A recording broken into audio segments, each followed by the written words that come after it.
नाशिक महापालिका निवडणुकीपूर्वी गिरीश महाजन ठाकरेंना देण्याची तयारी।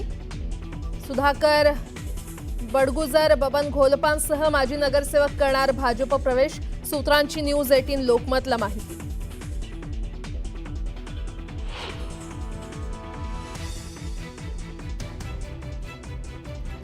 संतोष देशमुख हत्या प्रकरणी बीडच्या विशेष न्यायालयात आज सुनावणी। वाल्मिक कराडनं दोषमुक्तीसाठी केलेल्या अर्जावर सुनावणीची शक्यता।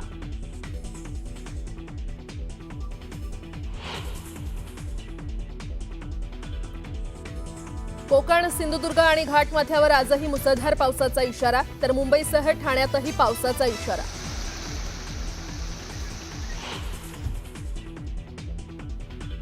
संपूर्ण कोकणात पावसाचा धुमाकूळ। चिपळूण आणि संगमेश्वरच्या मागजन बाजारपेठेत पाणीच पाणी। परशुराम घाटातील संरक्षक भिंत कोसळली, तर करूळ घाटात दरड कोसळल्यानं वाहतुकीवर परिणाम।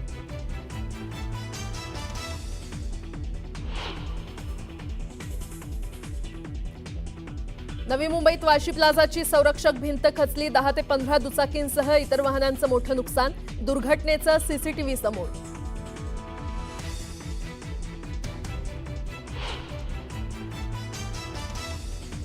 आणि वारकरी आषाढी निमित्त 18 जून ते 10 जुलै दरम्यान वारकऱ्यांना टोल माफी। 10 मानाच्या पालख्यांच्या मार्गावर टोल माफी। सार्वजनिक बांधकाम विभागाचा निर्णय।